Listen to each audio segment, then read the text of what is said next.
एक छोटे से गांव में एक गरीब किसान रमेश अपनी पत्नी सुमित्रा और 3 बच्चे के साथ रहता था।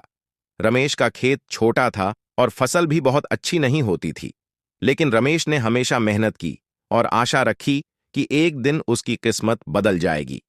एक दिन जब रमेश खेत में हल चला रहा था, उसने देखा कि एक बूढ़ी महिला उसके खेत के पास बैठी है। महिला की हालत बहुत खराब थी और वह बहुत थकी हुई नजर आ रही थी। रमेश ने महिला से पूछा, आंटी, आप इतनी दूर यहां कैसे आईं और आपको क्या समस्या है? महिला ने उत्तर दिया, बेटा, मैं बहुत भूखी हूँ और मेरे पास कोई भी सहायता करने वाला नहीं है। कृपया मेरी मदद करो। रमेश ने अपनी संजीवनी सी लगने वाली सब्जियों और रोटी का एक हिस्सा महिला को दिया।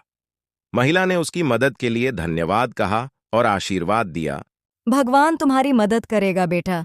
तुम्हारी दयालुता कभी व्यर्थ नहीं जाएगी। महिला के जाने के बाद रमेश ने सोचा कि उसने अपनी पूरी ताकत लगाकर भी ज्यादा मदद नहीं की। लेकिन अगले दिन जब रमेश ने अपने खेत की ओर देखा तो वह हैरान रह गया। उसकी फसल पहले से कहीं बेहतर दिख रही थी। गेहूं की बालियां हरी भरी और मोटी हो गई थीं। रमेश को समझ में आ गया कि महिला का आशीर्वाद उसकी मेहनत को रंग ला रहा है। फसल की बेहतर स्थिति देखकर रमेश बहुत खुश हुआ। उसने सोचा कि अपनी फसल का हिस्सा गांव के गरीबों और जरूरतमंदों के साथ भी साझा करना चाहिए। उसने अपनी फसल का एक बड़ा हिस्सा गांव के लोगों को बांटा और सबको खुश किया। गांव वाले रमेश की दयालुता देखकर प्रभावित हुए और उसकी बहुत तारीफ की।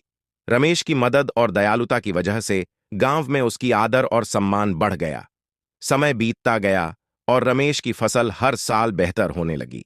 उसकी किस्मत बदल गई और वह एक सम्मानित और खुशहाल जीवन जीने लगा। रमेश ने अपनी दया और मदद करने की आदत को कभी नहीं छोड़ा और सबके लिए एक आदर्श बन गया। गांव वाले उसकी कहानी सुनकर सीखते थे कि दयालुता और मदद का फल कभी भी व्यर्थ नहीं जाता। यह कहानी बताती है कि अच्छे कर्म और दया की शक्ति से जीवन में बदलाव लाया जा सकता है, चाहे किसी की परिस्थिति कितनी भी कठिन क्यों न हो।